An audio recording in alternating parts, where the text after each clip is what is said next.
ಭ್ರಷ್ಟಾಚಾರ ಮುಕ್ತ ಆಡಳಿತ ಡಿಕೆ ಶಿವಕುಮಾರ್ ಸೂಚನೆ ವಿಚಾರವಾಗಿ ಮಾಧ್ಯಮದವರು ಕೇಳಿದ ಪ್ರಶ್ನೆಗೆ ಉತ್ತರಿಸಿರುವ ಸಂಸದ ಬಿ.ವೈ. ರಾಘವೇಂದ್ರ, ಈ ಹಿಂದೆ ಸಿದ್ದರಾಮಯ್ಯನವರು ಕೂಡ ಸಭೆ ನಡೆಸಿ ಇದೇ ಮಾತನ್ನು ಹೇಳಿದ್ದರು. ಸಭೆ ನಡೆದ ಕೆಲವೇ ದಿನಗಳಲ್ಲಿ ನಮ್ಮ ಶಿವಮೊಗ್ಗದಲ್ಲಿ ಅಧಿಕಾರಿ ಆತ್ಮಹತ್ಯೆ ಮಾಡಿಕೊಂಡರು. ಈ ವಿಚಾರವಾಗಿ ಮಂತ್ರಿಗಳು ಒಳ ಹೋಗಿ ಬಂದಿದ್ದು, ರಾಜೀನಾಮೆ ಕೊಟ್ಟಿದ್ದು ಎಲ್ಲವೂ ನಿಮಗೆ ಗೊತ್ತಿರುವ ವಿಚಾರ. ಇವೆಲ್ಲ ಸುದ್ದಿಗಳ ಹೆಡ್ಲೈನ್ನಲ್ಲಿ ಓದಲು ಚೆನ್ನಾಗಿರುತ್ತೆ, ಕಾರ್ಯರೂಪಕ್ಕೆ ಬರುತ್ತೆ ಅಂತ ನನಗೆ ಅನಿಸೋದಿಲ್ಲ ಎಂದು ತಿರಸ್ಕಾರವಾಗಿ ಉತ್ತರಿಸಿದರು. ಗೌರವಿತ ಸಿದ್ದರಾಮಯ್ಯ ಸಾಹೇಬರು ಕೂಡ ಅಧಿಕಾರ ವಹಿಸಿಕೊಂಡಾಗ ಇದೇ ಮಾತು ಇದೇ ಮೀಟಿಂಗನ್ನು ಮಾಡಿದರು.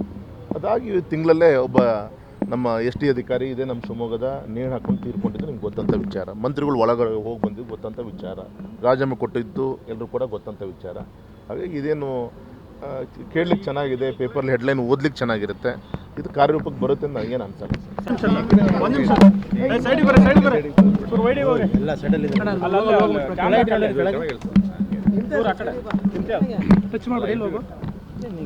ಸರ್, ಇವತ್ತು ರಾಜ್ಯ ಸರ್ಕಾರ ಅವರ ಒಂದು ಪಂಚ ಗ್ಯಾರಂಟಿ ವಿಚಾರಗಳಲ್ಲಿ ಕೆಲವು ನ್ಯೂನತೆಗಳನ್ನು ನೋಡಿಕೊಂಡು ಮತ್ತು ಅಪ್ಲಿಕೇಶನ್ ಕಾಲ್ ಮಾಡುವಂಥ ದಿಕ್ಕಿನಲ್ಲಿ ಸ್ಟೇಟ್ಮೆಂಟನ್ನು ಗೌರವಂತ ಮುಖ್ಯಮಂತ್ರಿಗಳು ನಾವು ನೋಡಿದ್ವಿ. ನಾನು ಸರ್ಕಾರಕ್ಕೆ ಇಷ್ಟು ಮಾತ್ರ ಕೇಳಕ್ಕೆ ಇಚ್ಛೆ ಪಡ್ತೇನೆ. ಈ 3.5 ವರ್ಷ ದಾಖಲೆ ಇಲ್ಲದಂಥ ಸತ್ತೊಂತವರ ಸುಮಾರು 1.25 ಲಕ್ಷ ಹೆಣ್ಮಕ್ಳ ಹೆಸರಲ್ಲಿ